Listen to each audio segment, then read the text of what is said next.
Kome Hoine Hoine Valaylo Hoine Valaylo Eloi Rashbos Kome Hoine Hoine Valaylo Hoine Valaylo Eloi Rashbos Kome Hoine Hoine Valaylo Hoine Valaylo Eloi Rashbos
Shalom les amis, Baruch Hashem, on est là, encore un Chatzot, encore une nuit, Baruch Hashem, au service d'Hashem, au service de la Géoula, Bezrat Hashem, Ashrenu.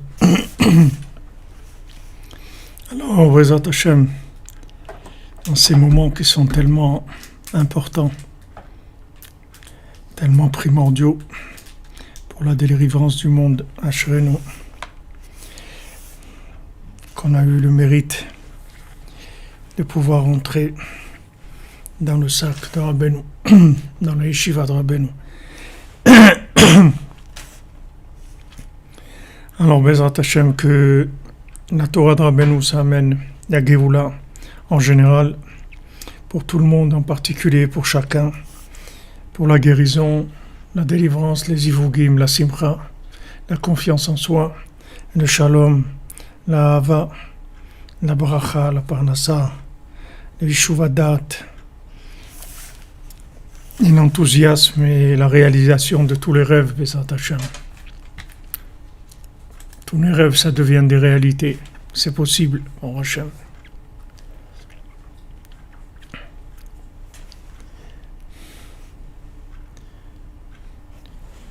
On voit, Baruch Hashem, la grandeur de Rabbeinu. Regardez où il nous a tirés. Nous aussi on fait le réveillon, mais on s'est réveillé pour Hatzot. On a fait le réveillon de Hatzot, Baruch Hashem. Comment les tzadikim, ils doivent rire dans le ciel, ils doivent être contents. Il dit voilà, Baruch Hashem, il y en a qui réveillonnent.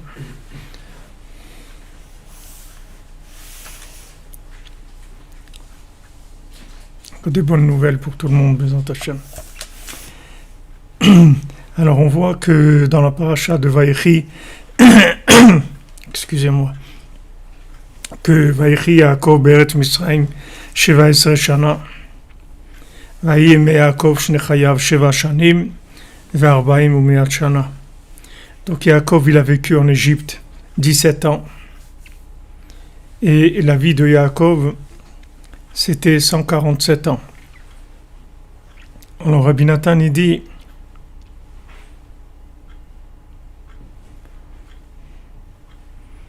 d'abord Rashi, qu'est-ce qu'il dit sur ça? Qu'est-ce qu'il dit Rashi Akadosh, le frère de la Torah? Rabbi nous dit que Rashi c'est le frère de la Torah. Vechi Yaakov, que Yaakov il a vécu. Lama paracha zus tuma. Pourquoi cette paracha elle est fermée? C'est-à-dire quand on voit dans le Sefer Torah, c'est une paracha fermée, c'est-à-dire il n'y a pas d'espace. Les filles chez Kivan chez Niftar Yaakov Avinu, du moment où il est décédé Yaakov Avinu, Nistemu enehem libam chez l'Israël, mitzarat asher boud. Les yeux et le cœur des bénis Israël, ils se sont bouchés de la souffrance de l'esclavage. Shitrilou le Shavdam, ils ont commencé à les rendre vraiment esclaves.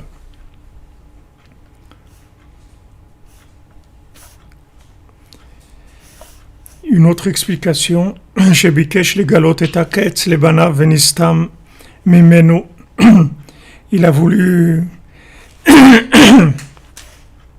excusez-moi, il a voulu révéler la Géoula à ses enfants et ça s'est caché de lui. Donc en fait, quand est-ce commence l'esclavage? C'est quand le tzaddik il est décédé. Merci Régis Romain, merci d'être là toujours au Hachem pour nous amener les références claires. C'est-à-dire que d'un côté, on voit que tout ce qu'ils avaient, pourquoi ils n'étaient pas esclaves? Pourtant, il n'y avait pas de rapport, c'est-à-dire c'est pas une question politique. C'est pas parce que maintenant Yaakov est décédé que Paro il a décidé, il a dit bon, maintenant que Yaakov est décédé, on va commencer l'esclavage. C'est que le fait que Yaakov était vivant, alors ça protégeait de l'esclavage. C'est-à-dire qu'il n'y avait pas encore l'emprise des forces négatives sur l'âme Israël pour les rendre esclaves.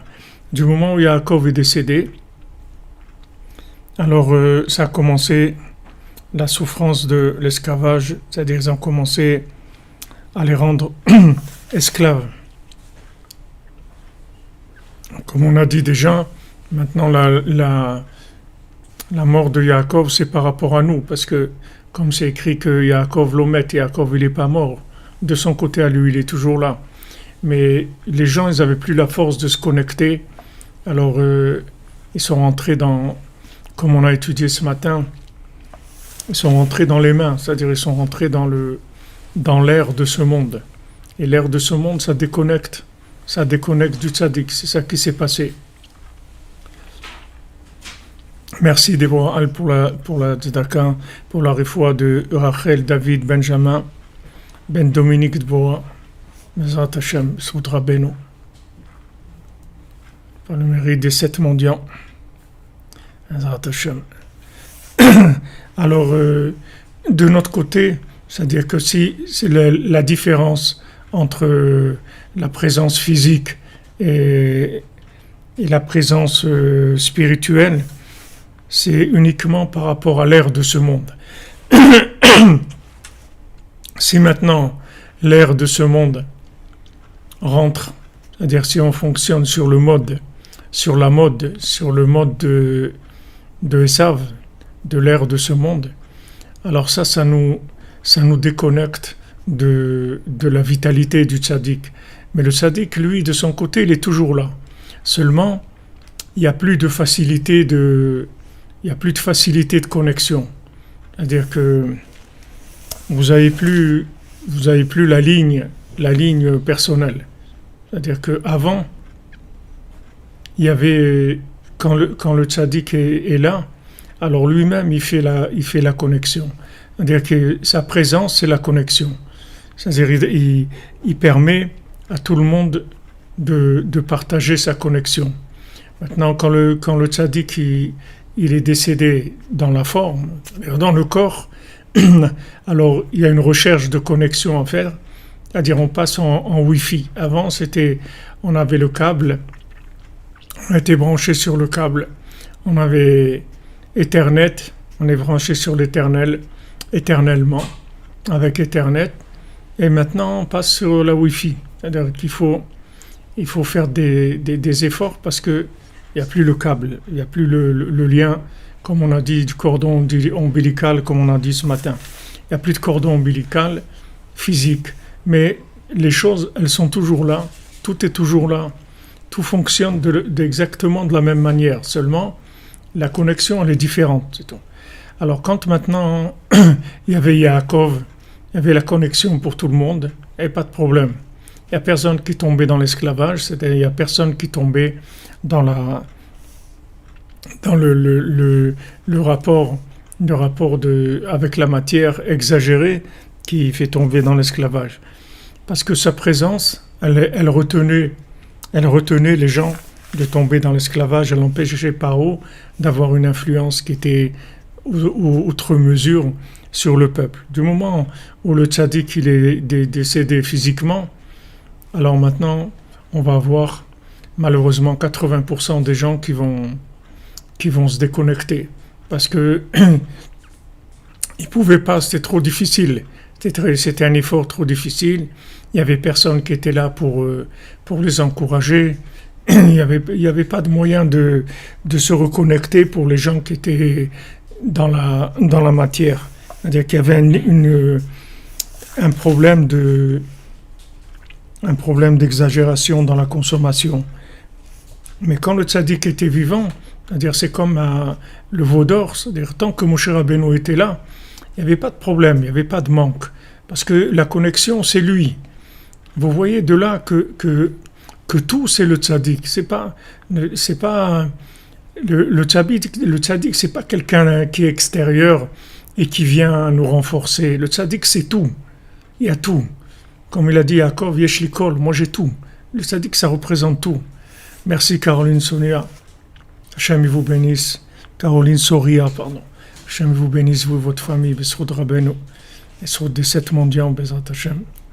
Vous soyez bénis. Vous comprenez, c'est les gens ils présentent les tzadikim comme étant des gens qui sont là pour aider, pour encourager, etc. Mais ça, c'est pour les tzadikim stam. Mais les tzadikim yesodei olam, c'est pas la même chose. C'est-à-dire quand on parle de Moshe Rabbeinu, ou de Rabbi Shimon, ou du Arizal, ou du Baal Shem Tov, ou de Rabbeinu, on parle de tzadikim yesodei olam. C'est-à-dire que c'est eux la connexion. C'est pas des gens qui viennent renforcer, encourager, c'est pas des gens qui viennent faire du coach, c'est eux-mêmes la connexion. Donc maintenant, quand ils sont vivants, la connexion se fait par câble, parce que il y a la connexion qui se fait directement par le tzaddik, par sa présence même. Quand le tzaddik il est décédé, alors il faut passer sur la Wi-Fi. Donc on est obligé de passer sur la Wi-Fi. Rabbeinu il a dit, moi je peux tout vous donner. Moi je suis un trésor, un Otsar de Hirat Shamayim. Moi, je suis un trésor de crainte d'Hachem. Seulement, il faut me chercher. C'est-à-dire, la différence, c'est que quand le tzaddik est vivant, physiquement ou pas, c'est que quand il n'est pas il n'est pas présent physiquement, ça va demander plus de recherche. D'un autre côté, ça va donner des résultats meilleurs pour ceux qui cherchent. Merci Rigo Romain pour la citation de la Torah 7. Le tzaddik englobe tous les mondes ensemble, le supérieur dans l'inférieur, l'inférieur dans le supérieur, il les maintient tous par sa grande force. Exactement. Toda Rabba, Hashem te bénisse. La petite Malka, Hashem, que vous amène beaucoup de joie. Alors, si vous voulez, le tzaddik Yesod Olam, c'est lui la connexion avec Hashem. Maintenant, quand il est décédé, d'un côté, c'est plus difficile. Mais d'un autre côté, pour les gens qui sont des cordonniers, c'est plus facile pour eux. Parce que la Wi-Fi, ça marche partout. C'est pas comme le câble. Le câble, il faut être à côté du modem. Mais la Wi-Fi, ça marche partout. Là où vous êtes, il y a la Wi-Fi. C'est-à-dire que le tzaddik, il a une influence beaucoup plus grande après son décès physique que sa présence physique. Sa présence, quand il est présent physiquement, en fait, il s'adresse à un certain nombre de gens qui est assez limité. Mais quand maintenant, il s'en va, alors là, il passe en mode Wi-Fi, alors ça va, il y a tout le monde qui peut se connecter. Vous voyez la preuve de ça, c'est que le plus grand Rosh Hashanah de Rabbeinu, il y avait 700 personnes. C'était le plus grand Rosh Hashanah de Rabbeinu à Ouman. Il y avait 700 personnes et encore, Avraham Ben Nachman, il dit, on va parler large. Et vous voyez que maintenant, cette année, bon, il n'y a pas eu beaucoup, mais quand même, il y a eu beaucoup plus que 700. Mais l'autre année, c'est 100 000. Comment le tzaddik, il arrive, apparemment, et quand quelqu'un s'en va, normalement, ça baisse. Quand vous prenez les gens, si vous prenez des gens qu'il y a eu dans ce monde, même des gens qui étaient très forts, vous prenez des gens très très forts, très influents, très influents. Vous prenez, je sais pas, Che Guevara, Jimi Hendrix, ce que vous voulez. Ça va baisser, ça va pas augmenter. Même si c'était des gens très très forts. Ils sont partis, ça y est, ça y est. Pourquoi ? Parce que la plupart de leur présence, elle est dans la matière. Elle n'est pas dans l'éternité. Elle est dans la matière. Même si dans la matière, ils ont fait des choses extraordinaires, mais ça reste un jeu dans la matière. C'est tout. C'est là où ils jouent, c'est là où c'est là où ils se manifestent. Mais le tzaddik, c'est pas du tout comme ça. Le tzaddik, au contraire. Le tzaddik, quand il part, alors il vient beaucoup plus que quand il est présent. Alors Ben nous l'a dit, voilà. Quand le tzaddik s'en va, en fait, il facilite la connexion aux gens. C'est beaucoup plus facile de se connecter. Seulement, ça demande une recherche. C'est-à-dire, il y a un tri qui se fait tout de suite. Celui qui cherchait à être proche du tzaddik pour participer au côté fiesta, comme ça, il est avec le tzaddik, il vient, ouais, j'étais chez le rabbi, j'ai pris des bénédictions, c'était super, etc. On a fait des repas très bien, il y avait de la joie, tout le monde, tous les chassidim ont dansé, etc. C'était super et tout. Celui qui cherche ça, quand le tzaddik qui s'en va, il a tout emporté avec lui. Mais celui qui cherche le tzaddik lui-même, c'est encore mieux pour lui quand le tzaddik il n'est pas là. C'est plus facile. C'est beaucoup plus facile parce que c'est beaucoup plus intime, c'est beaucoup plus profond, c'est beaucoup plus clair et c'est beaucoup plus évident. C'est beaucoup plus évident pour les gens qui cherchent. D'un côté, vous voyez, le monde est perdu par tous les problèmes qu'il y a. Mais d'un autre côté, les gens qui sont dans la cordonnerie, ils sont beaucoup plus clairs, c'est-à-dire ils ont des visions beaucoup plus claires que ce qu'il y avait avant. Parce que le problème, il fait ressortir la grandeur de la solution. C'est-à-dire plus, en fait, le problème grandit dans le monde, plus la matière, elle commence à paniquer, à s'affoler, et plus si vous voulez, l'arche de Noé, il devient extraordinaire. Il accueille de plus en plus de monde. Plus le déluge attaque, et plus l'arche de Noé, c'est un havre de paix, un havre de connexion à l'infini, de façon très facile, très accessible. Alors que quand le tzaddik est là, il n'y a pas encore la Tevat noire, il n'y a pas encore l'arche, il est en construction, c'est tout. Mais il n'y a pas l'arche qui va englober tout le monde. Quand le tzaddik y part, c'est là où sa lumière vient de façon beaucoup plus puissante, beaucoup plus forte. Seulement, ça demande une véritable recherche, c'est tout. C'est-à-dire, c'est des gens qui cherchent émettre les amitos. Les gens qui cherchaient que émettre, ils vont partir, ils vont rentrer chez eux. Comme elle a dit Orpa, elle a dit à Naomi, bon, s'il n'y a rien à faire, Naomi dit non, il n'y a plus rien à faire. Voilà, j'ai pas d'enfants pour vous. Si j'avais encore des enfants, je vous les aurais donnés comme époux. J'ai pas d'enfants, j'ai plus rien, j'ai perdu mes enfants, j'ai perdu mon mari, j'ai plus rien dans ma vie. Donc, ok, alors Orpa dit bon, s'il n'y a plus rien, alors shalom, on se reverra peut-être un jour. Elle s'en va. Et Ruth, c'est là où elle s'engage encore plus. C'est-à-dire Ruth, avant, elle avait un rapport avec Naomi qui était un rapport plus ou moins équilibré, normal. Naomi, c'était sa belle-mère et c'était celle qui l'a dirigée, qui lui amenait sa spiritualité, etc. C'était sa rabbinite, elle s'occupait d'elle, etc.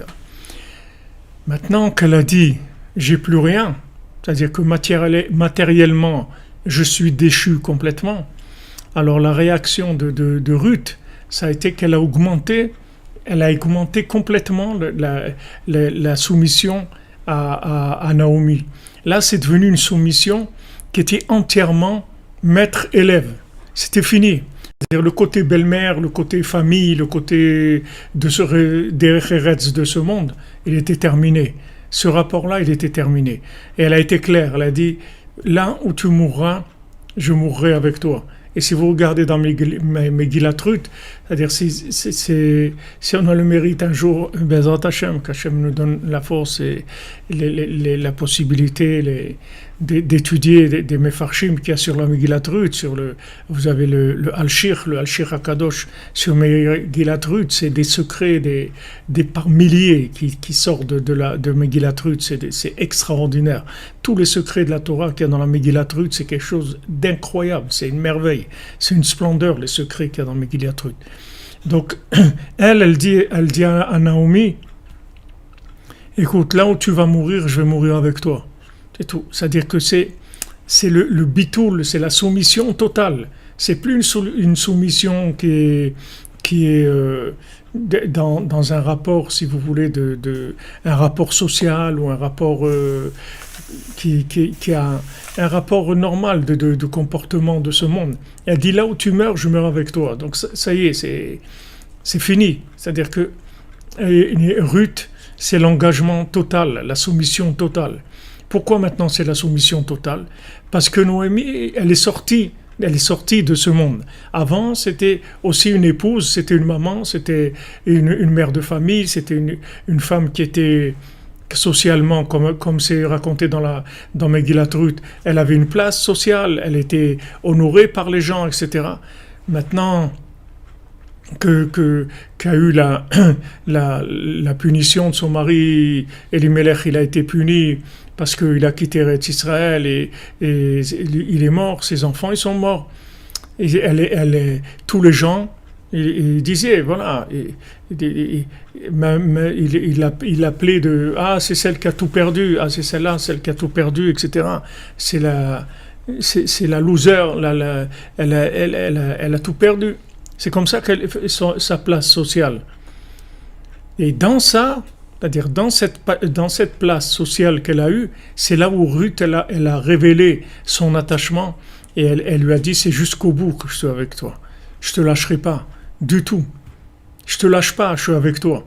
C'est-à-dire qu'il y a un côté où c'est vrai que le tzaddik, physiquement, quand il n'est pas là, c'est gênant parce que c'est sûr que si on avait la possibilité de passer avec des Shabbats ou des fêtes avec Rabbi Nachman vivant, c'est sûr que le côté, l'énergie qu'on prendrait, elle est beaucoup plus forte. Mais d'un autre côté, le fait qu'il n'est pas là physiquement, ça augmente beaucoup l'engagement. Ça augmente beaucoup l'engagement. C'est-à-dire que ça permet de s'engager à un autre niveau. Et bien sûr, ça va faire un tri. Il y a beaucoup de gens qui vont partir.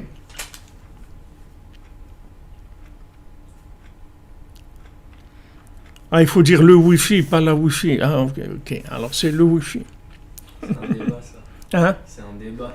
Ah, c'est un débat. Là, il y a un connaisseur, Madame Cathy, qui nous dit que c'est un débat. C'est une marloquette. Bet Hillel, Bet Shammai. Il y en a qui disent le Wi-Fi, il y en a qui disent la Wi-Fi. Donc, c'est comme vous voulez. Les Hashem.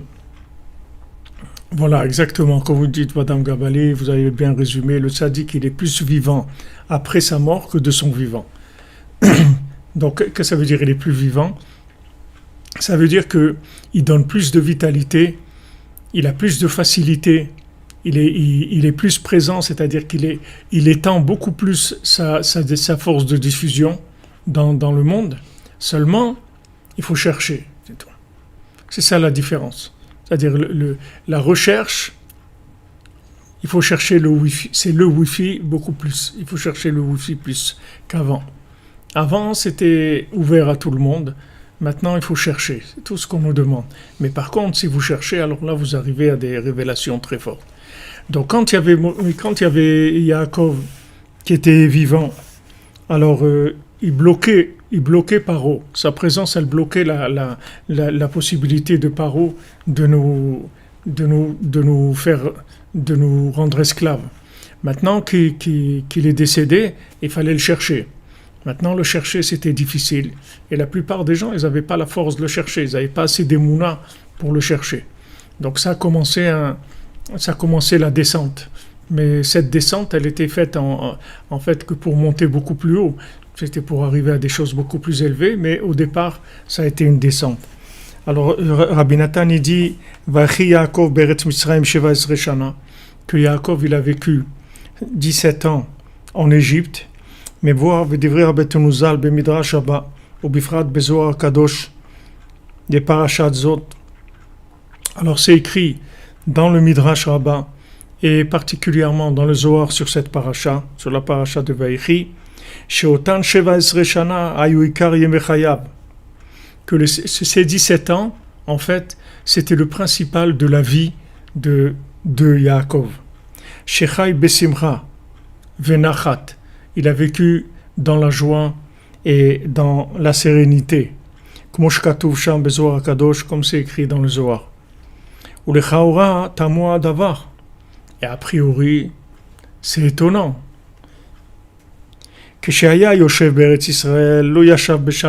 Quand il était en Eretz Israël, il n'a pas vécu tranquille.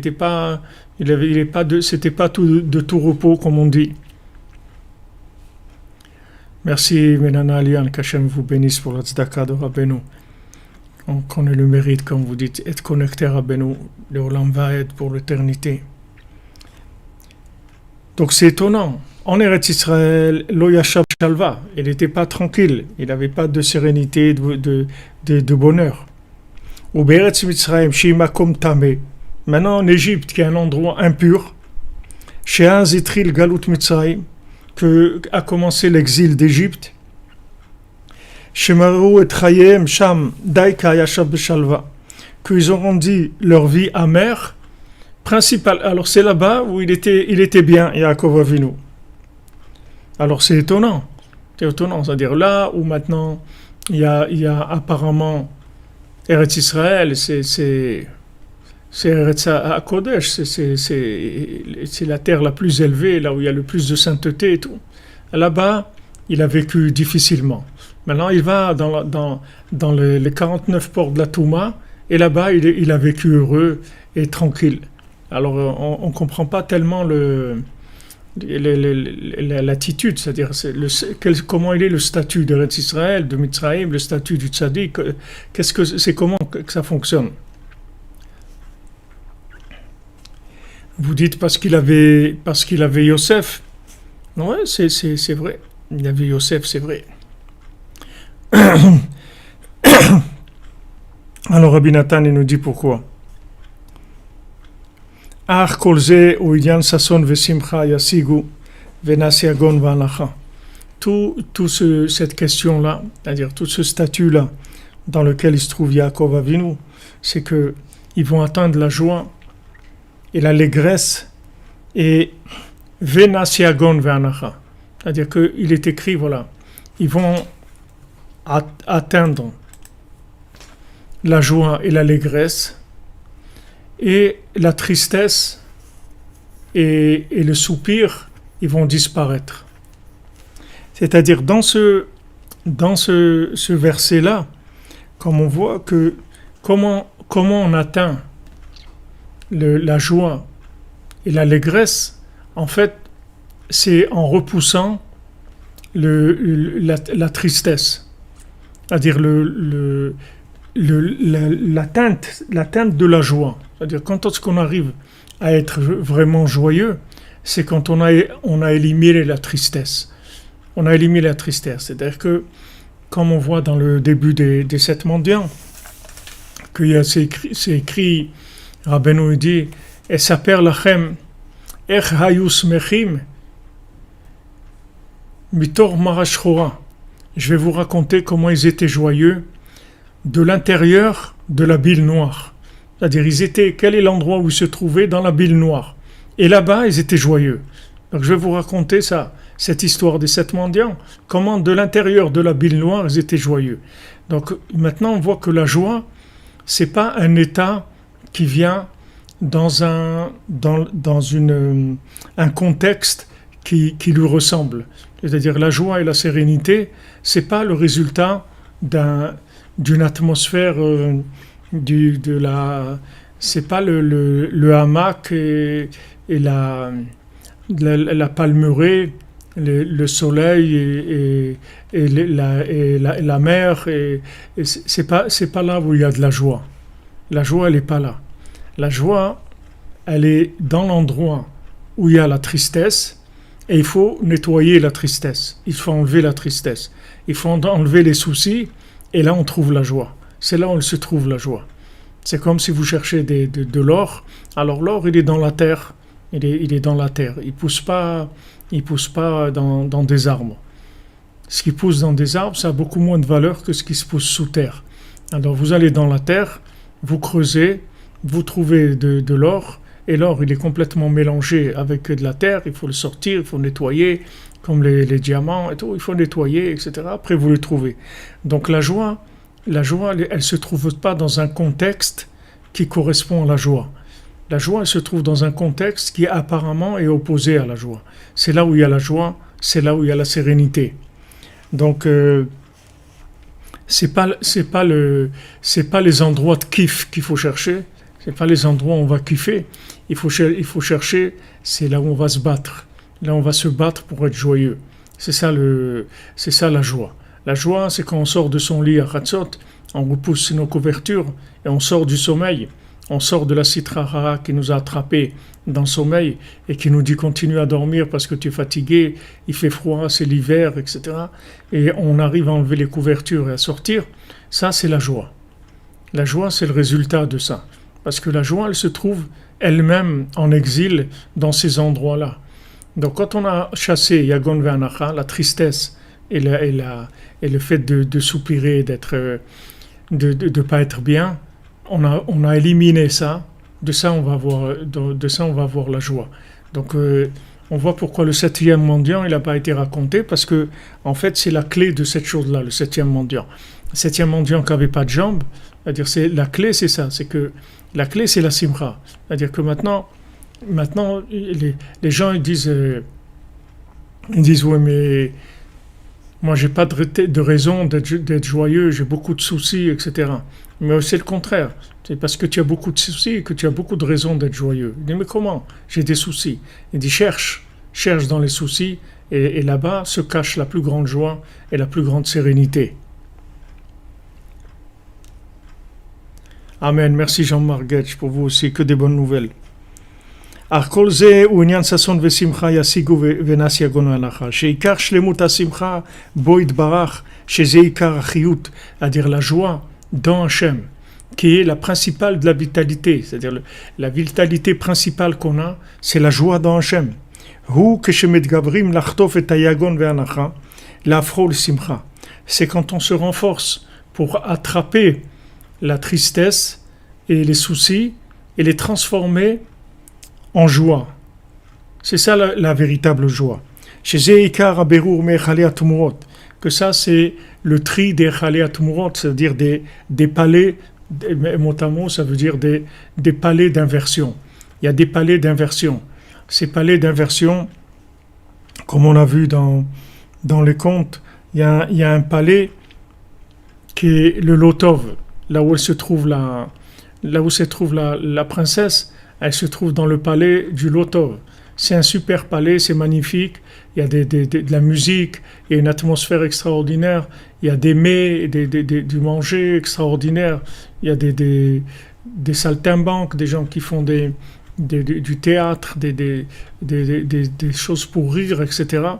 Et elle lui dit, sache, tu vois ici, ça a l'air super.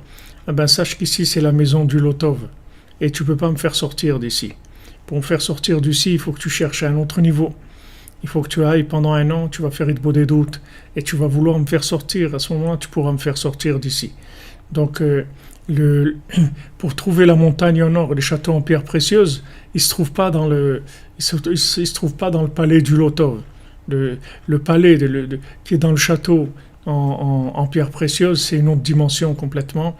Il se trouve après avoir passé tous les géants, toutes les difficultés, tous les déserts, tous ces moments tellement difficiles où il fallait pleurer à chaque fois pour lutter contre ces gens qui le décourageaient, etc. Et c'est de là où il a fait sortir de la Astara ce palais, cette montagne en or. Avant, elles étaient cachées. Personne ne les voyait. C'est pour ça que le petit vent, quand il est arrivé en dernier, et quand le géant lui a dit « Comment ça se fait, je vous ai convoqué à tous, pourquoi tu n'étais pas là ?» Il a dit « J'étais en train d'emmener la princesse dans la montagne en or, le château en pierre précieuse sur la montagne en or. » Mais maintenant, comment ça se fait qu'il s'est dévoilé, cet endroit-là? Il s'est dévoilé parce que lui, il s'est renforcé. Il a lutté contre la Astara. C'est-à-dire qu'on lui a dit ça n'existe pas, il a dit non, c'est pas vrai, ça existe. Et il dit mais je te dis que ça n'existe pas, regarde, moi je connais ce monde. Moi je connais ce monde. Moi je connais tout dans ce monde. Regarde, tous les animaux qui viennent, ils vont partout dans le monde, ils connaissent tout. J'ai les oiseaux, ou les vents, regarde. Tu vas pas savoir plus de choses que les oiseaux et que les vents, ils sont partout. Ils te disent que ça n'existe pas. Donc laisse tomber. Et lui dit non, ça existe. Et il pleure, il dit c'est sûr que ça existe. C'est sûr que ça existe. Et quand maintenant il a cette certitude-là, cette foi, ce renforcement, c'est ça qui lui fait révéler la montagne en or et le château en pierre précieuse. Donc maintenant, la véritable joie, en fait, on ne sait pas ce que c'est. Parce que nous, on a l'habitude de la joie de la joie de consommation. On fait la fête et c'est super et tout le monde rigole, il y a de la musique et tout le monde est content, on mange bien, on boit bien, on a rigolé et voilà, on croit que c'est ça la joie. Pour nous, la joie c'est ça, mais ça c'est pas de la joie, c'est pas ça la joie. La joie c'est de délivrer la shrina qui se trouve cachée dans la tristesse. C'est ça la joie. C'est ça la véritable joie. La véritable joie, c'est de faire sortir la shrina qui est en exil dans la tristesse. Parce que Hachem il dit, moi dans la tristesse, je peux pas me manifester. Hachem il se manifeste que dans la joie. Alors quand maintenant on se trouve dans des situations qui apparemment ce sont des situations de tristesse, c'est-à-dire de soucis, de choses qui vont pas, etc. Et que maintenant on a la émouna et on dit, moi je sais que la shrina se trouve là-dedans, elle est prisonnière là-dedans, et je dois la faire sortir. Alors là on atteint la véritable joie. La véritable joie c'est la connaissance d'Hachem, la dvekout, l'attachement à Hachem, de ressentir la divinité dans son cœur. Ça c'est la véritable joie. La véritable joie c'est pas de faire la fête. On fait la fête aussi après, mais c'est une fête à un autre niveau. Alors, chez Zeikar, Aberu, Mechalia, Tumurot. Donc, ce tri, on le fait dans les Echalia Tumurot, c'est-à-dire on fait le tri dans les Echalia Tumurot. Cet endroit cet endroit spirituel de Echalia Tumurot, c'est un endroit d'inversion. C'est-à-dire que devant, du moment où Adam Arishon a fauté, alors à la porte du Gan Eden, à la porte du paradis, il y a une épée qui se tient à l'entrée et qui est une épée qui se retourne. C'est-à-dire elle se retourne, elle tourne sans arrêt cette épée. Et en fait, qu'est-ce que c'est qu'elle tourne? C'est pas pour faire Merci Christophe Daer, qu'Hachem te bénisse, notre pilier assidu dans la tzedaka, qu'Hachem te bénisse toi et les tiens. Alors cette épée, elle protège l'entrée du Gan Eden. Pourquoi? Parce qu'elle inverse les choses, c'est-à-dire elle retourne les choses. C'est-à-dire vous voulez maintenant Mashiach, qui c'est Mashiach? Alors c'est Mashiach ben David. David Améler, d'où il vient? Il vient de Sdom. Pourquoi il vient pas d'un endroit kadosh? Pourquoi il vient de Sdom, David Améler? Parce que il y a l'inversion. L'inversion, ça fait que les âmes, elles passent par des chemins qui sont complètement le contraire de leur identité. C'est-à-dire elles passent par des chemins qui sont opposés à leur identité complètement. Et de là-bas, elles doivent naître. Elles doivent renaître en fait. Elles doivent trouver leur identité dans le contraire. Comme nous tous qui sommes ici à la cordonnerie. Comment on est venu ici? C'est parce qu'on était sur le chemin opposé. C'est pour ça qu'on est arrivé ici. Si on était les gens qui sont sur la route, ils ne sont jamais arrivés. C'est les gens qui allaient complètement à l'ouest qui sont arrivés dans la cordonnerie. Parce qu'ils étaient à l'ouest complètement. Pourquoi ils étaient à l'ouest? Parce que on les pousse. Et on dit, mais pourquoi maintenant ils vont rentrer dans le paradis? Pourquoi ils vont rentrer dans la cordonnerie? C'est lui qui rentre dans le sac de Rabbeinu, ça y est, il a gagné au tiercé, ça y est, il a gagné, sa vie, elle est réglée. Donc comment il va arriver à une chose pareille? Donc qu'est-ce qu'on va faire? On va le mettre dans des conditions qui sont complètement opposées à son identité véritable et à son vouloir véritable. Et maintenant, dans ces conditions-là, on va voir qu'est-ce qu'il va faire. Si maintenant, dans ces conditions-là, il continue et il dit non, ça existe. Le bonheur, ça existe. Le shalom, ça existe. L'amitié, ça existe. L'amour, ça existe. La confiance, ça existe. La tzedaka, ça existe. La générosité, ça existe. Les sourires, ça existe. Ici, il dit non, il cherche. Alors, il va arriver à trouver... Là, il va trouver le diamant. Il va trouver le diamant. Tandis que ce rubis là avec les quatre côtés. Tandis que ses frères, qui n'étaient pas des handicapés, ils n'avaient aucun handicap. Ils n'ont rien trouvé du tout, ses frères. En tout cas, ils n'ont pas trouvé ce rubis là. Lui, comment il a trouvé ce rubis? Parce qu'il était handicapé et qu'il a dit malgré ça, je vais me lancer, je vais faire quand même du commerce. Je vais y aller. Je vais faire ce que je peux. Et il y va, et il fait des bêtises, et il rampe, et il mange de l'herbe, et tout, et après il trouve le rubis. Mais c'est le chemin, c'est-à-dire il n'y en a pas d'autre, parce qu'il y a cette épée qui inverse les choses, c'est-à-dire que le bien est inversé.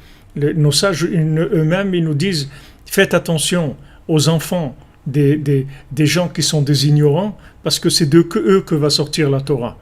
Qu'est-ce qui fait le Satan en haut? Quand il voit une âme, une grande âme, qu'elle va tout de suite rentrer dans la cordonnerie dans ce monde, si on la laisse. Alors qu'est-ce qu'il fait? Il accuse, il dit il n'y a aucune raison qu'elle arrive, cette âme-là, dans des conditions qui sont des conditions optimisées pour son identité. Donc je suis d'accord de la laisser descendre, mais à condition qu'elle descende dans un milieu qui est complètement opposé à son identité. Alors là, elle peut descendre. Donc elle descend. Alors soit elle descend dans quelqu'un qui est pas juif du tout, ou quelqu'un qui est pas religieux du tout, ou quelqu'un des parents qui sont à l'ouest complètement de toute connexion avec Hachem, de tout idéal, etc. Et cette âme, elle va naître là-dedans. Et depuis son enfance, elle va sentir qu'il y a un problème. Comme l'inversion des bébés dans le conte du fils du roi, du fils de la servante. Elle est venue de cette servante, cette sage-femme, elle a inversé les bébés. Maintenant, qu'est-ce que c'est cette sage-femme? C'est cette épée-là qui inverse. Elle dit, t'es un fils de roi, t'es un prince. Ah ben, on va voir si t'es un vrai prince. Elle le met dans le bébé, dans le berceau du fils de la servante, et il va être éduqué comme un fils de servante, et il va être malheureux, et il va être pas bien, il va en vouloir à toute l'humanité pour son situation. Merci Martin Boitier, Hachem vous bénisse.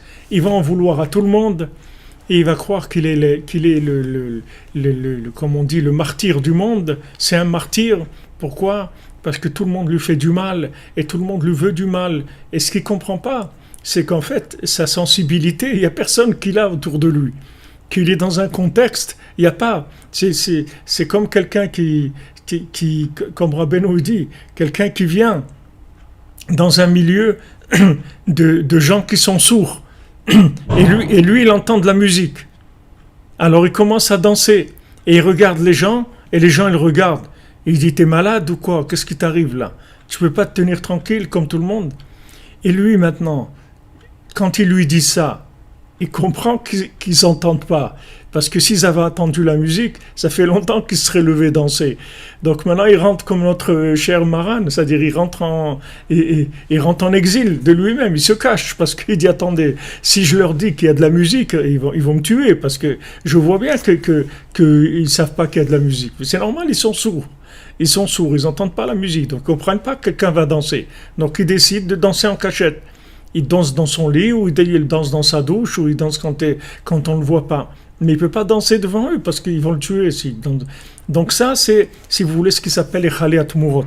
C'est-à-dire qu'il y a l'inversion dans l'atterrissage, l'inversion des âmes. Et tout se trouve à l'envers. Tout se trouve à l'envers. C'est-à-dire que maintenant, où est la joie? Dans la tristesse. Ouais, les gens ils disent mais attends, ça peut pas être normal, on peut pas, non, ça peut pas être normal.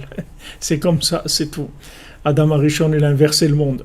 Et vous voyez, si vous êtes là, je vous dis dans la cordonnerie, c'est que vous savez exactement de quoi on est en train de parler. Merci Sylvia Toviekou, qu'Hachem il vous bénisse. Si vous êtes là, si vous êtes arrivé à vous lever la nuit pour qu'on étudie Rabbeinu ensemble, c'est que vous savez exactement de quoi on est en train de parler. C'est quelque chose qui est votre pain quotidien, que vous avez mangé ça pendant des années, vous savez exactement ce que c'est. Parce que le système, il fonctionne comme ça, il est à l'envers. Mais malheureusement, la plupart des gens, ils n'arrivent pas à sortir. C'est pour ça que je vous dis d'être dans la cordonnerie, c'est un miracle de tous les jours. Parce qu'ils n'arrivent pas à sortir. Parce que la plupart des gens, comme le fils du roi, ils sont en colère. Ils sont en colère. Il dit, c'est quoi cette sensibilité-là? Alors moi, j'entends de la musique. Les autres, ils n'entendent pas.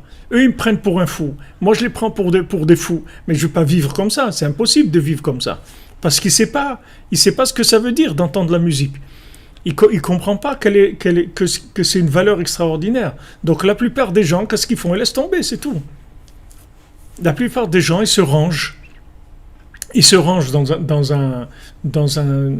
la norme, si vous voulez, du milieu dans lequel ils sont évolués, et ils laissent tomber, c'est tout. C'est-à-dire, imaginez-vous le fils du roi, s'il avait dit, bon, écoutez, j'en ai marre de ces trucs-là, que je suis persécuté, je vais aller au bout du monde et laissez-moi tranquille. Merci, Memana Alian. Chazak, aussi, vous êtes les piliers de la Tzedaka, Ashrenu, Tzedaka pour Rabbeinu. Vous comprenez? Oui, c'est notre nourriture de tous les jours. C'est ouvert là-bas. J'entends la porte. Tu as fermé, Betzalel, la porte?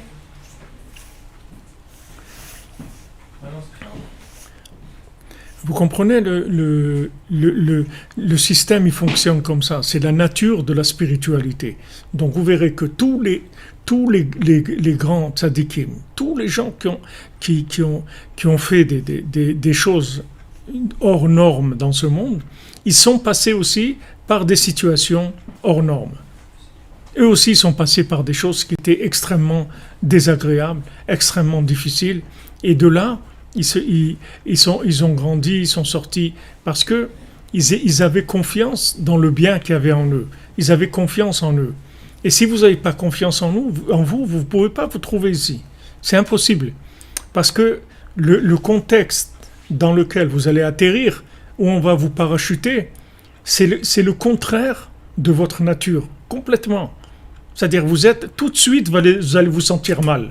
Tout de suite, vous allez sentir des malaises. Vous allez sentir mal. Avec les gens, avec la famille, avec tout le monde, vous allez vous sentir mal. Vous n'allez pas vous sentir bien. Et vous ne comprenez pas. Alors maintenant, si vous n'avez pas confiance en vous, Alors c'est impossible parce que être comme eux, vous pouvez pas. Être vous-même, vous pouvez pas. Alors vous trouvez vraiment dans ce qu'on dit kafakela, c'est-à-dire d'un côté, jeter d'un côté à l'autre. C'est-à-dire vous savez pas quoi faire. Si vous essayez d'être comme eux, vous fatiguez parce que vous faites semblant. À un moment, vous en avez marre. Et si vous n'êtes pas comme eux, vous attirez la guerre de tout le monde, la haine de tout le monde. Vous en avez marre aussi. Vous dites, attends, on ne va pas vivre comme ça tout le temps. C'est pas une vie.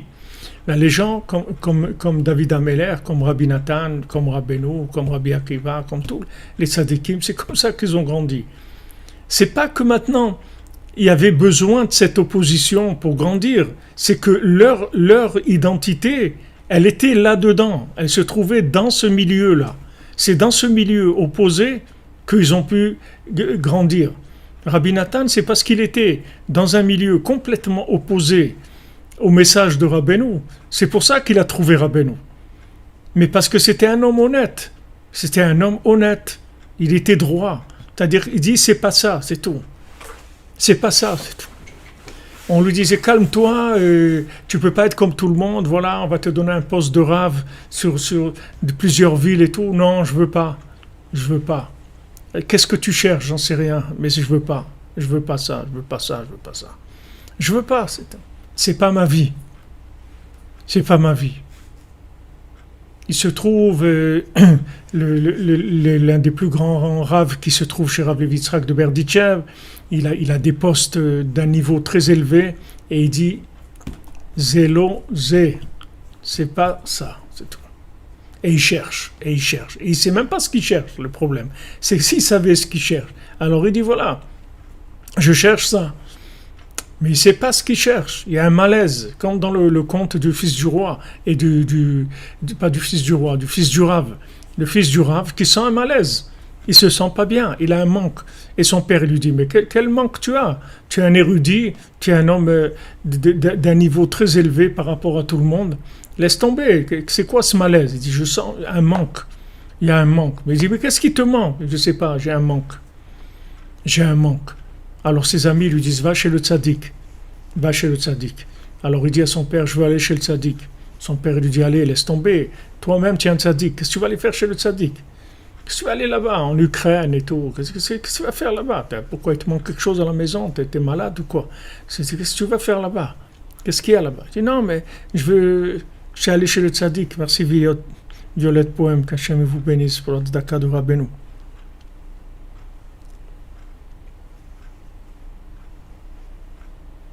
C'est-à-dire que le père, le rave, il dit à son fils, mais qu'est-ce que tu as, mon fils? Pourquoi tu vas aller là-bas? Qu'est-ce qu'il y a? Qu'est-ce que tu vas aller chez ce rave? Toi-même, tu es un rave, tu es plus grand que lui en plus. Tu sais étudier plus que lui. Et le fils, il insiste tellement qu'ils y vont. Et sur la route, il y a des problèmes, bien sûr. Il y a des problèmes. Les problèmes des essieux, les problèmes des choses qui arrivent, qui sont des difficultés, que c'est le Satan qui fait ça. Et en fin de compte, ils amènent même quelqu'un, en fin de compte, pour couronner, c'est-à-dire la cerise sur le gâteau, c'est quelqu'un qui vient et qui leur parle soi-disant en toute naïveté, et il leur dit, justement, je viens de chez un rave, là, ce rave-là, et j'ai vu, il était en train de faire une avéra. Alors le père, il dit à son fils, tu vois, on lui a rien demandé. On n'a rien demandé. Lui-même, comme ça, il nous dit ça. Donc ça veut dire que, allez, on laisse tomber, on rentre à la maison. Et on rentre à la maison, et le fils, il meurt. Et le fils, il meurt. Et après, le Rav, il va chez le tzaddik, et le tzaddik, il lui dit, Chaval al de'avdim velo mishtakrin. Dommage pour ceux qui sont morts et qui sont plus là. Il a tellement empêché qu'il est mort. Parce que cette personne-là, elle ne va pas pouvoir vivre si elle ne trouve pas son chemin. Elle n'a aucun plaisir de la vie. Elle n'a aucun plaisir. Les gens, ils vont l'emmener au sport, ils vont l'emmener au bord de la mer ou n'importe où. Ils vont regarder ça comme... il est étranger à ça. Il est étranger. Il n'arrive pas. Alors s'il ne se trouve pas, c'est très dangereux pour sa vie. C'est pour ça que des gens, des fois, ils finissent par capituler et se ranger parce qu'ils disent il vaut mieux au moins rester vivant, manger un petit truc que de chercher des grandes choses et de rester sans rien. Mais les gens qui ont confiance en eux, ils lâchent pas, c'est tout. Ils disent non, moi ou c'est ça ou rien, c'est tout. Alors Rabbi Nathan, il cherche, jusqu'à qu'il trouve Rabbeinu. Jusqu'à qu'il trouve Rabbeinu. Donc maintenant, quand vous voyez une situation difficile, c'est pas que maintenant il y a un problème, il n'y a aucun problème. Le problème, c'est que la joie, la délivrance, elle se trouve dans cette situation-là. Elle est à l'intérieur de cette inversion-là. C'est-à-dire la vraie joie elle se trouve dans la tristesse. Seulement, il faut remettre la chose sur pied. Il faut le remettre à l'endroit. Là, c'est à l'envers. Donc, il faut remettre à l'endroit. En fait, la tristesse, c'est de la joie à l'envers. Donc, il faut juste la retourner, c'est tout. Mais c'est pas facile de retourner la tristesse. C'est pas facile parce que la tristesse, ça prend le cœur, ça enlève l'énergie, c'est accablant. Ça enlève toutes les énergies, toutes les forces. Quand on a des constats d'échec, quand on a essayé, quand on a voulu des choses, on ne les a pas obtenues, quand on pensait que ça y est, on allait s'en sortir, on ne s'en sort pas, etc. C'est très très dur. Mais c'est là où on a besoin de l'attachement tzaddik, on a besoin des paroles de Rabbeinu. Merci, Fincu Breslev. Amen. Que tout le monde ait le mérite de venir chez Rabbeinu. Amen. Que tous ceux qui veulent, et même ceux qui ne veulent pas, et ceux qui connaissent, et ceux qui ne connaissent pas, que tout le monde puisse venir chez le tzaddik, Bezat Hashem, sans difficulté, que nous enlève la difficulté. Il faut demander à Hashem, on veut voir, on n'a pas la force de vivre dans une telle astara. On veut voir, on veut te voir, on est fatigué de ces voilements. C'est difficile pour nous, on veut que ça se dévoile. Donc maintenant, vous voyez que Yaakov Avinu, là où il était heureux pendant ses 17 ans, 17 c'est valeur numérique de Tov, là où il a trouvé le bien, le bonheur, la joie, c'est en Égypte. Pourquoi en Égypte? Parce qu'en fait, il a retourné l'Égypte, Yaakov. Quand Yaakov il est descendu, avec les 70, ils sont descendus en Égypte, en fait, c'est les 70 facettes de la Torah qui descendent dans les 70 facettes de l'obscurité. Ils descendent là-dedans et ils vont commencer à retourner tout, parce qu'en fait, tout le bien du monde se trouvait en Égypte. Toutes les Neshamot d'Israël, elles se trouvaient en Égypte. Tout était en Égypte. C'est là-bas où tout se trouvait. Seulement, il fallait retourner tout ça. Donc Yaakov, il était content, il était heureux, parce que maintenant, il a commencé à faire du travail sérieux, comme on dit. C'est-à-dire, il s'est mis sérieusement au travail en Égypte, et il a retourné tout cet astara en Gélouï, c'est-à-dire tout ce voilement, il a révélé en dévoilant. Il a dévoilé ça. Maintenant, lui, il a commencé. Après Yosef, il a continué. Après Moshe Rabbeinu, il a terminé. Ils sont sortis. Il y a eu Matan Torah. Et malheureusement, le plan, il a été un petit peu faussé par le fait qu'ils n'ont pas tenu 400 ans. Donc ça a faussé tous les plans. Mais le principal s'est fait. Après, il a fallu toutes les difficultés pour rattraper le fait que les choses n'étaient pas finies. Mais le principal a été fait, c'est-à-dire le schéma de la délivrance a été déjà mis en place. C'est fini. C'est exactement comme avec Rabbeinu. Rabbeinu l'a dit, j'ai fini, j'ai terminé, je vais terminer. C'est-à-dire en fait c'est terminé, seulement il faut une maturité, c'est tout. Il faut une maturité, il faut que les gens ils prennent conscience de leurs valeurs et qu'ils prennent conscience de la raison pour laquelle ils sont venus dans ce monde et qu'ils prennent conscience que leur malaise, il ne vient pas du fait qu'ils ne sont pas bien, au contraire. Leur malaise et leur difficulté, il vient du fait que d'Afka, ils sont bien. D'Afka, c'est des gens très bien. C'est pour ça qu'ils sont attaqués. C'est pour ça qu'ils sont embêtés. C'est pour ça qu'ils sont incompris. C'est pour ça que de tous les côtés, ils sentent des difficultés, parce que c'est des gens très bien. Mais quand on est dedans, dans la guerre, en plein, c'est dur. Même David Ameller, il voulait lâcher à des moments. Il ne pouvait plus. Combien de haine, combien de guerres, combien d'affrontements, combien on peut de tenir dans ça. Et il a tenu. Bon, Hachem, il a aidé à tenir.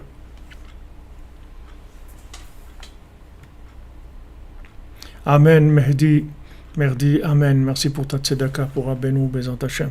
Tu ne sais pas le tikkun que c'est, la grandeur, la tzedaka pour Rabbeinu que tu donnes. Bezat Hashem, c'est la délivrance finale. pour cette terre, la paix entre les peuples, entre Ishmaël et Israël. Ça a commencé, Bezrat Hashem. C'est la Géoula. C'est la Géoula, c'est-à-dire quand Ishmaël il fait la paix avec Israël, c'est vraiment le début de la révélation de la Géoula. Ça aussi c'est la même chose. Vous voyez apparemment, entre Ishmaël et Israël, c'est plus de haine et de guerre qu'entre les autres peuples. Si vous prenez la France ou l'Angleterre, ils n'ont pas la guerre comme ça avec Israël. Mais en fait, parce que en France et en Angleterre, il n'y a rien par rapport à Israël. Mais chez Ishmaël, il y a beaucoup pour Israël. Et chez Israël, il y a beaucoup pour Ishmaël. C'est pour ça que ça s'affronte. C'est la même chose, le Shalom Bayit, c'est la même chose. Les couples qui se disputent tout le temps. Pourquoi ils se disputent tout le temps? Parce que c'est des grandes âmes qui sont à un niveau très élevé. Donc tout le temps, ils ont des attaques sans arrêt. Ils ont des attaques sans arrêt. Mais les gens qui sont des gens moyens comme ça se passe beaucoup plus facilement. Alors les gens ils se demandent, ils disent mais pourquoi ça doit être comme ça? Ben voilà, je vous explique pourquoi c'est comme ça. Je vous explique ce qu'on peut expliquer parce c'est des torrents, l'union de Chaliat Umurot, de l'inversion, c'est des torrents entières, c'est une base de la spiritualité de ce monde. Mais en tout cas, vous voyez tous les exemples qu'on est en train de donner maintenant, vous voyez que c'est comme ça. C'est-à-dire quand Israël il a vécu chez Ishmaël, ou même en Eretz Israël avec Ishmaël, il n'y avait pas de problème. Il n'y avait pas de problème si vous voulez, de communication, d'échange, etc. Les problèmes, ça commence quand il y a de la politisation. Mais qui est-ce qui fait cette politisation? C'est Esav, c'est Amalek. Parce que lui, il ne veut pas ça. Parce qu'il sait que s'ils se mettent ensemble, c'est sa fin à lui. Donc il ne veut pas. Donc il fait tout, en fait, pour que ça se casse. Comme dans les foyers, dans les couples, c'est pareil. Il empêche les gens de se marier, parce qu'il sait que si les gens se marient, ils vont amener des âmes dans le monde, ils vont faire avancer le tikkun. Il veut pas de foyer, il veut pas d'Iroudim. Et quand déjà il y a des foyers, ils font se disputer. Et quand ils veulent se disputer, ils veulent pas avoir d'enfants. Et voilà, sans arrêt, il attaque sans arrêt. Mais il faut savoir que là-dedans, c'est là où se trouve la réussite. Elle se trouve à l'intérieur. Il faut pas lâcher, il faut se battre jusqu'au bout. Il ne faut pas lâcher. Et chaque millimètre qu'on avance, il est énorme. Même si on ne voit pas de résultats. Maintenant, les résultats, ils vont venir après. Même si on n'a pas fini le travail, on va passer le relais. Il y a d'autres qui vont finir le travail. Ça va se révéler. Regardez maintenant la paix avec le Maroc, avec les pays du Golfe, etc.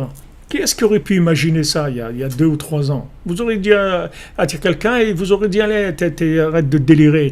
Et vous voyez que quand il y a une maturité qui se fait, c'est-à-dire de la miséricorde divine, avec tous les gens qui sont dans la cordonnerie, les gens qui font Hitbout Dout tous les jours, qui font Chatzot, qui font Tikkun HaKlali, qui font des psaumes, du Likuté de Philod, qui viennent à Ouman, c'est eux qui font ça. C'est eux qui enlèvent ces clipotes-là. Les clipotes qui empêchent le shalom entre les gens qui ont beaucoup de choses à faire ensemble. Il y a des gens, ils sont béchalom, mais ça ne sert à rien qu'ils soient béchalom, ils n'ont rien à faire ensemble. C'est un niveau qui ne va pas changer la face du monde. Mais il y a des gens que si leur shalom, ça change toute la face du monde. Toute la face du monde se retourne si ces gens, ils sont béchalom. Et c'est là où il attaque, lui, etc. C'est là où il met de la haine, des difficultés, etc. Dans les couples, c'est pareil. Les couples qui sont des gens qui ont des grandes choses à faire dans ce monde, ils vont être attaqués. La même chose des gens qui ont grandes choses à faire dans le mariage, on ne va pas les laisser se marier, on les embête, etc. Il ne faut pas lâcher, parce qu'on va sortir vainqueur de ça. Il n'y a aucune chéla, il n'y a aucun doute sur ça. Rabbeinu nous dit.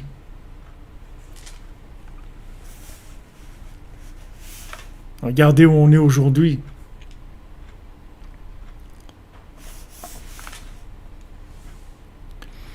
Voilà, comme vous dites, Rana, chaque jour qui passe, et ça, il s'enfonce un petit peu plus.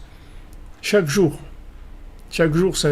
Amalek, il perd des points. C'est pour ça que là, il délire avec les virus et les vaccins et les trucs. Il ne sait plus quoi faire. En fait, il veut juste déboussoler les gens, c'est tout. Parce que s'il les déboussole, alors ils n'arrivent plus à faire ce qu'ils ont à faire. Il les rend fous. Toute la journée, ils sont dans le souci du prochain. Maintenant, ils n'ont même pas fini avec le virus, qu'ils parlent d'un autre virus qui va être pire, et que le truc, et ça, pour déboussoler les gens complètement, pour qu'ils perdent leur repère. Il faut tenir dans la cordonnerie tranquillement, la Isbodedut, le Chatzot, Tikkun HaKlali, tranquille. Avec ça, on va remettre les choses à l'endroit. C'est-à-dire tous ces calculs-là de gens qui voulaient diminuer la population mondiale, en fait, ça va se retourner et ça va augmenter la population mondiale, c'est-à-dire que tous les gens ils vont reconnaître Hachem, les gens ils vont reconnaître le tzaddik, comme il s'est passé chez Paro. Dafka, comme Paro, il a dit maintenant, vous jetez tous les premiers-nés dans le fleuve, c'est là où il est né Moshe Rabbeinu. S'il n'avait pas dit ça, il ne serait pas né Moshe Rabbeinu. Ça aussi, vous allez dire, mais pourquoi Moshe Rabbeinu ne peut pas naître chez un papa et une maman normale? Ah, il est petit, il est mignon, il est beau, il ressemble à sa mère, il ressemble à son cousin, il est formidable, il fait des sourires. Pourquoi il ne peut pas naître comme ça, Moshe Rabbeinu? Non, il ne peut pas naître comme ça. Il faut qu'il naisse dans un truc, qu'il aille dans le fleuve et qu'il faille mourir et que la fille de parole récupère et que c'est sa mère qui va le nourrir sans qu'elle sache. Et pourquoi tous ces trucs-là? Parce que c'est ça, Khalia Tumrot. Les choses, elles sont inversées. Mais eux, c'est des gens qui étaient forts. Ils n'avaient pas le doute sur leur identité. Ils étaient certains de leur identité. C'est pour ça que c'est tellement important de diffuser Rabbeinu. C'est tellement important parce que quand les gens ils entendent Rabbeinu, en fait, ils entendent leur voix intérieure. Ils entendent la voix qu'ils avaient à l'intérieur d'eux-mêmes depuis tout le temps. C'est ça Rabbeinu. Rabbeinu, ce n'est pas un enseignant de théologie ou de Torah, ou de choses qui ne vous concernent pas directement. Rabbeinu, il parle de vous. C'est vous qui parlez. C'est la voix que vous avez à l'intérieur depuis que vous êtes né. Cette voix-là qu'on faisait taire tout le temps et qui avait peur de s'élever parce qu'elle avait peur des conséquences que ça allait avoir. Rabbeinu, il prend cette voix et il dit « Vas-y, crie, vas-y, hurle. Vas-y, tu peux y aller, tu peux crier, tu peux hurler. Non seulement il ne va rien t'arriver, mais tu vas gagner, parce que c'est ça ta vie. C'est ça ta vie. »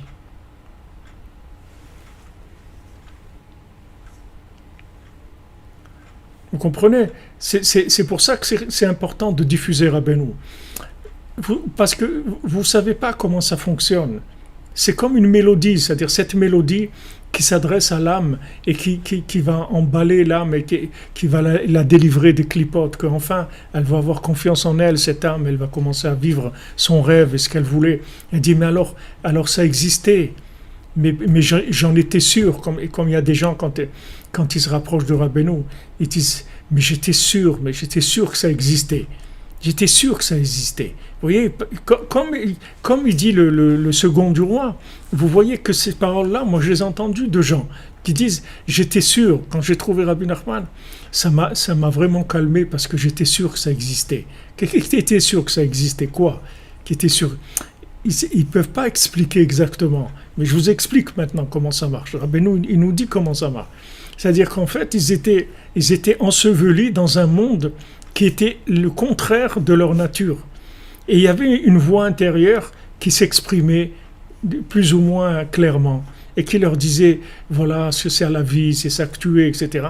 Et cette voix, ils ne savaient pas trop, parce que c'est une responsabilité. Si maintenant ils écoutent trop cette voix, ils la font sortir, ils vont se disqualifier par rapport à la société. C'est-à-dire qu'ils ne vont plus pouvoir fonctionner. Ils ne vont pas être bien du tout. S'ils font sortir. Et si maintenant ils la cachent trop, elle va disparaître, ils n'ont plus de raison de vivre. Alors ils font les maranes, comme on voit dans le cours là.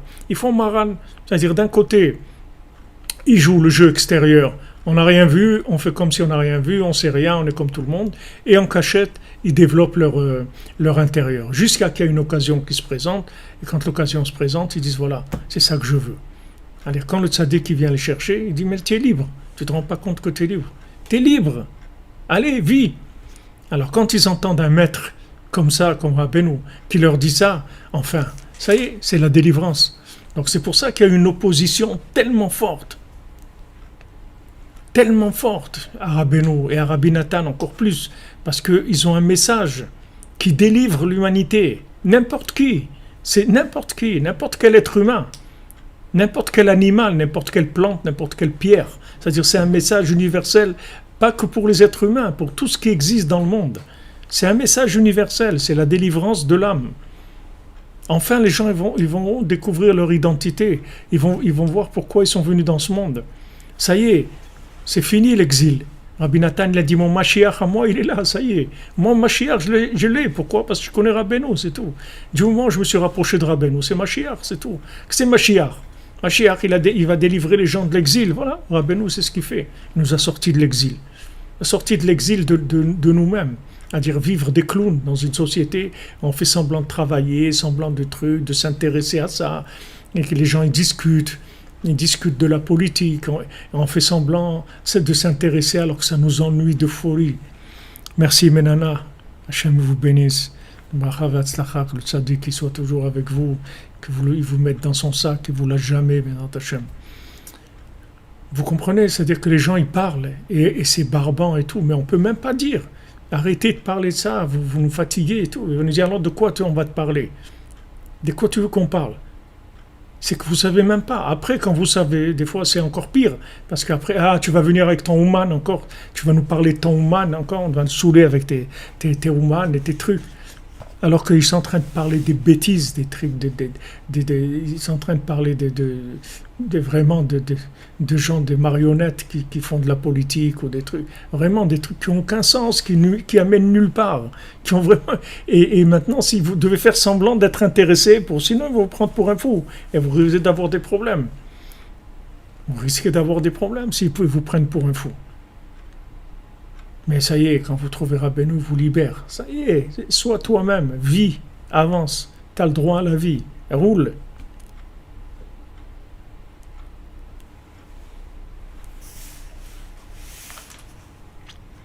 Voilà exactement quand vous dites, Maréchal Boukouma, être lu, c'est être responsable. Ouais, responsable du bien qu'il y a en nous. On est responsable. Alors on avance un peu dans le texte. Parce que bien qu'on est déjà dans avancé dans l'heure, mais il y a des choses à faire.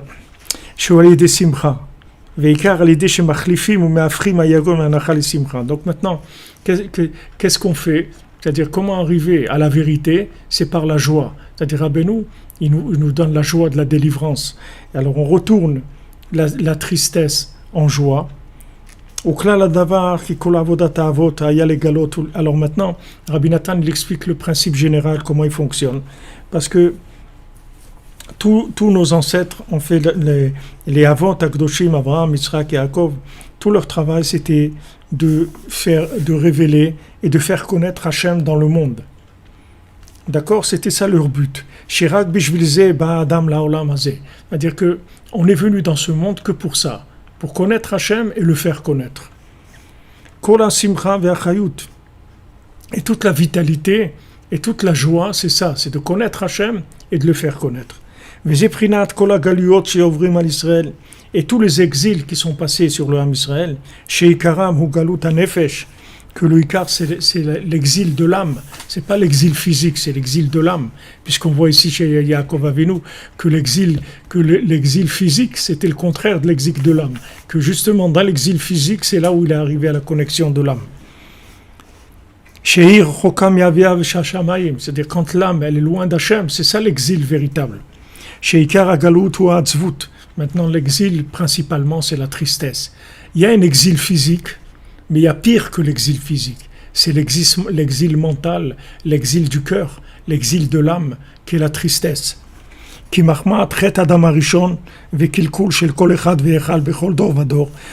Parce que à cause de la faute du premier homme et les bêtises que chacun a fait dans toutes les générations,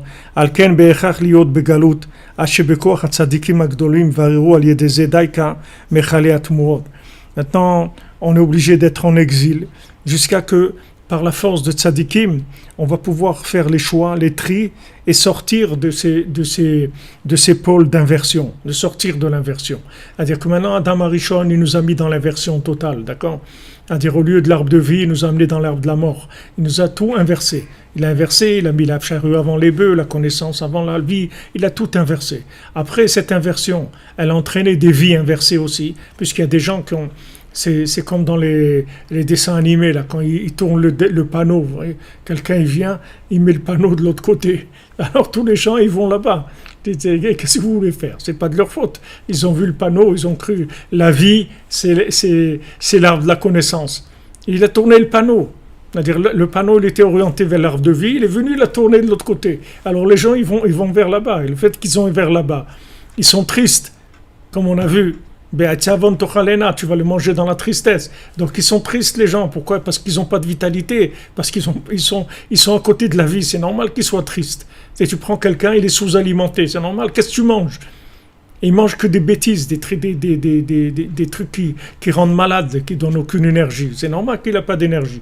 Donc ils ont inversé les panneaux. On est parti vers l'arbre de la connaissance. On croyait, ouais, ça y est, on va devenir des gens qui savent des choses. On va devenir des savants.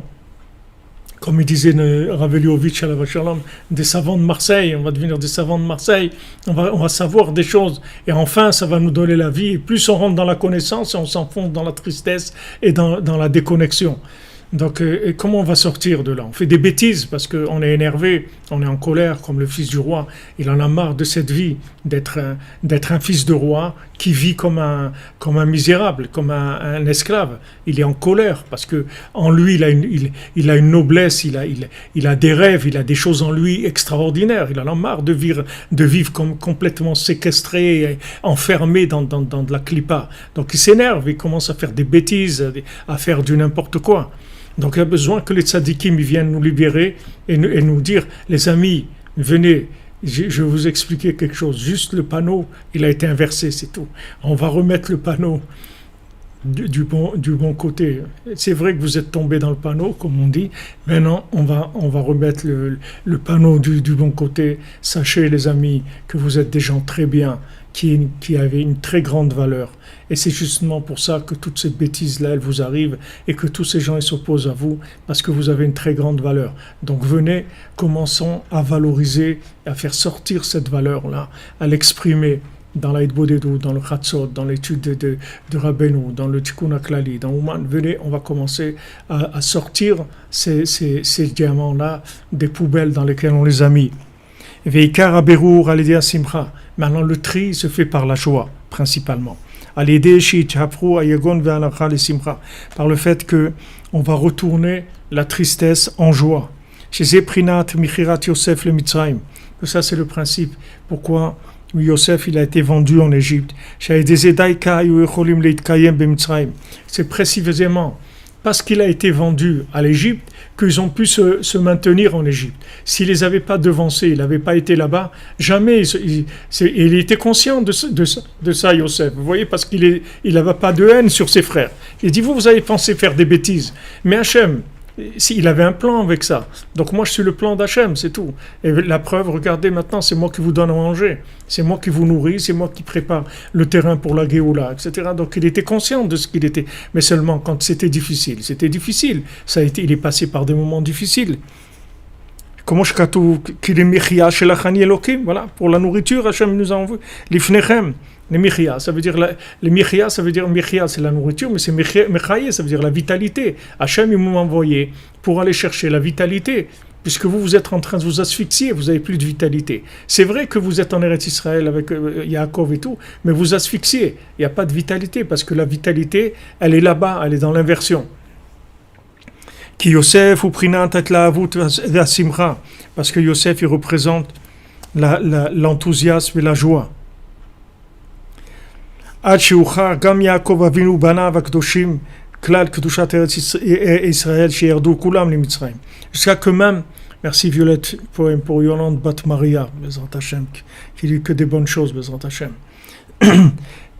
Jusqu'à que même Yaakov, avec tous ses enfants, ils ont été obligés de descendre en Égypte. Vesham daika chay Yaakov besimcha veshalva. Et précisément, c'est là-bas que Yaakov il a vécu dans la joie et dans la sérénité. Ki az isik beshlemut. Il a compris de façon parfaite, Shegmar Hageoula Harona, Daika. Il a compris que maintenant, la fin de la délivrance finale, sa finalisation, la délivrance finale, elle sera principalement avec ça, par le fait que les tzadikim ils descendent dans les profondeurs des Chaliat Murot, dans les endroits les plus bas qui est, Shehem Prinat Mitzrayim, qui sont l'Égypte, Vekol Agaluyot, Shnikraim Hashem Mitzrayim Kamovan, et tous les exils qui s'appellent sur le nom de l'Égypte, ou Mevarim Akdusha Misham Daika, et de là-bas ils font sortir la sainteté, Akol Aliede Shebekoach Agadol, Aliede Shebekocham Agadol, Meafrim Ayon Vanachal et Simcha. Tout par le fait que avec la force du tzaddik, on retourne tout en joie. En fait, nous, on se trouve aujourd'hui dans une yeshiva de tzaddikim, c'est-à-dire faire Idbo des doutes, faire Chatzot, Tikkun HaKlali, des psaumes, de l'écouter de Filot, de la halacha, venir à Ouman, ça c'est des tzaddikim qui font ça. Mais on était des tzaddikim cachés. On était cachés dans des poubelles. On nous a cachés dans des poubelles.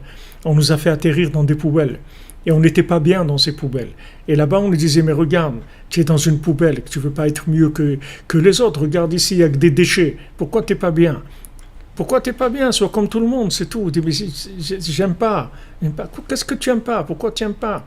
Viens, on va sortir, on va s'amuser, on va aller en vacances, j'ai pas envie. Mais pourquoi tu n'as pas envie ?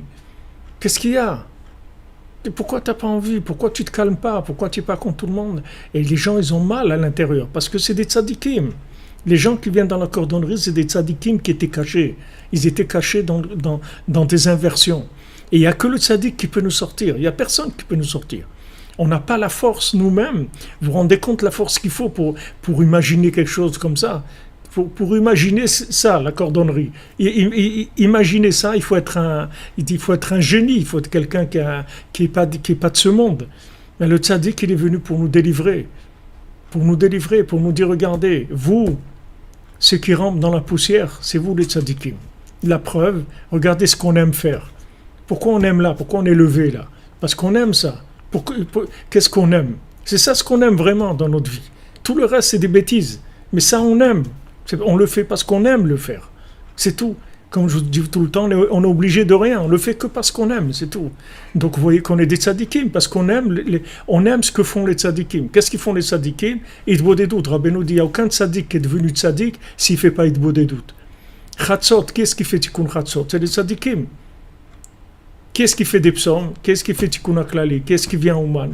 Rabbeinu dit, ceux qui viennent à Ouman, à Rosh Hashanah, ils sont inscrits dans les livres des tzadikim, tout de suite. Ils sont inscrits parce que le fait qu'ils viennent à Ouman, c'est que c'est des tzadikim. Seulement, ils ne savent pas, parce qu'on les a fait naître dans des poubelles.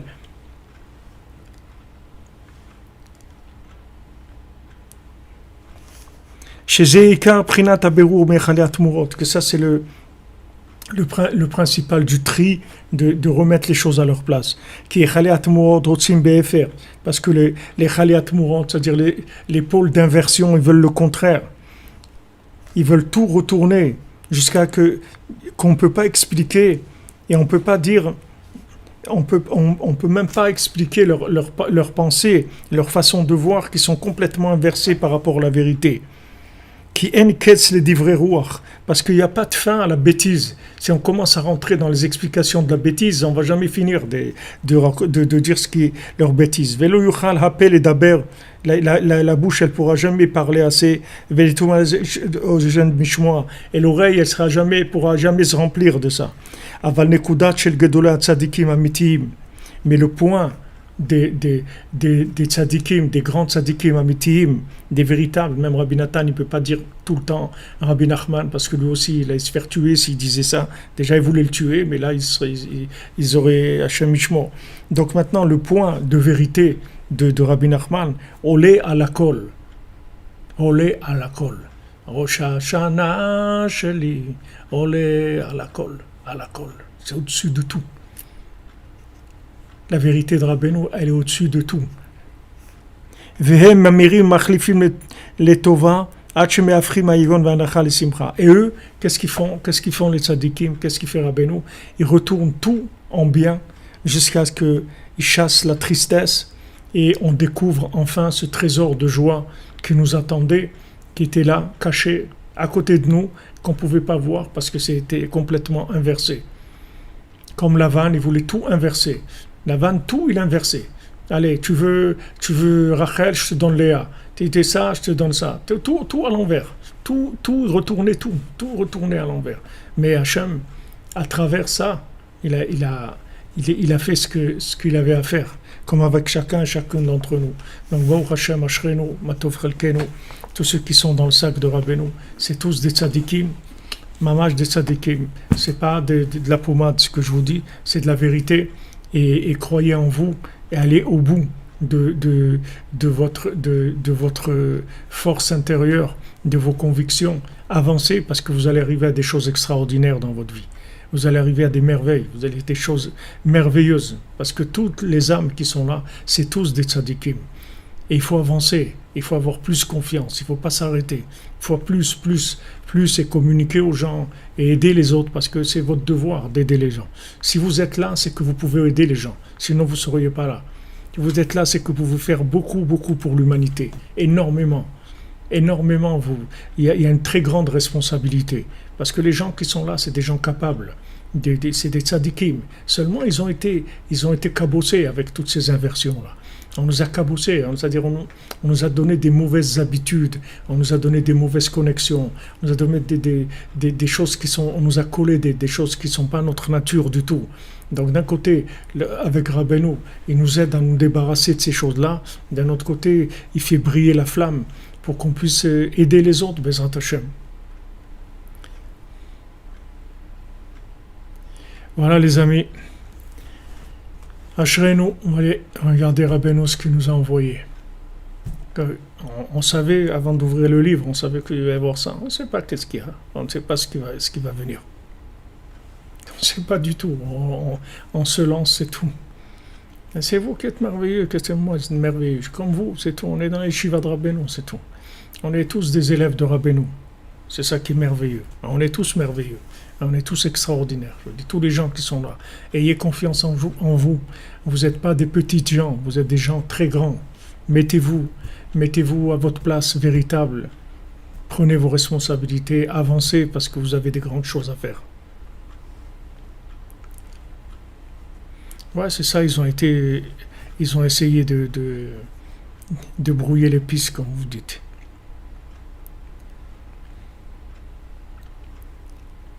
Oui, vous dites un livre de Rabbeinu, oui, un livre de Rabbeinu, ce que vous pouvez, des stickers, des choses, ce que vous pouvez, ce qui vous inspire, ce que vous pouvez faire tout de suite, ce qui est facile pour vous.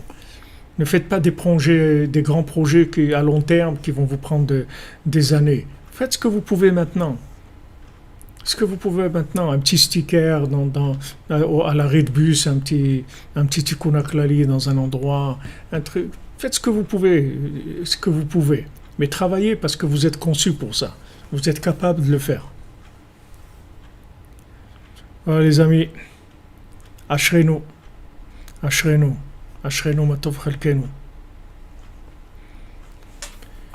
Alors Shabbat Shalom les amis. Alors voilà, pour Motzei Shabbat, Bezrat Hashem, je ferai le maximum pour commencer un tikkun haklali ensemble, mot à mot, c'est-à-dire je dirais un mot, comme on avait fait tikkun haklali il y a 8 mois de ça, sur le Tzion de Rabbeinu en live, sur Facebook et YouTube, si on arrive, Bezrat Hashem. Si j'ai les forces et aussi si ça marche, si on n'est pas attaqué par Amalek pour la diffusion. Donc, si vous voyez que Facebook, ça ne marche pas, regardez dans YouTube, mais à 21h précise, heure de Jérusalem et de Ouman, c'est-à-dire 20h en France, on commence un tikkun haklali ensemble. Et on le fera mamash ensemble, Blineder, sur le Tzion de Rabbeinu, ensemble, mot à mot, Mirtam, les David, mot à mot, vous avez juste à répéter, c'est tout. Ceux qui savent lire, ils le font tout seuls, et ceux qui savent pas, alors on le fera pour tout le monde, Bezrat Hashem. Ensemble.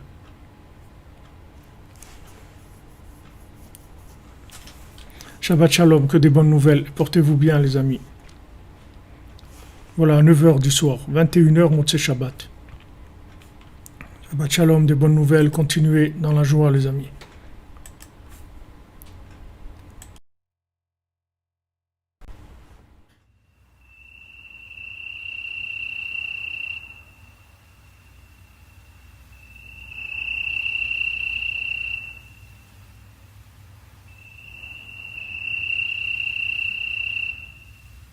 Omer, oine, oine, vala. lailo oyne valailo legoy shashmugoy kome oyne valailo oyne valailo legoy shashmugoy kome oyne valailo oyne valailo legoy shashmugoy kome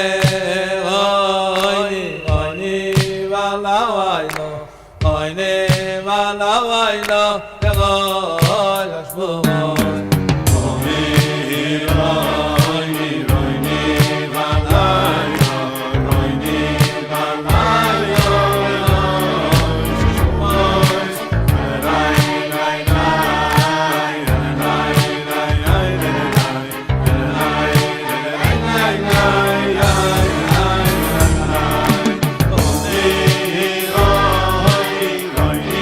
Bye.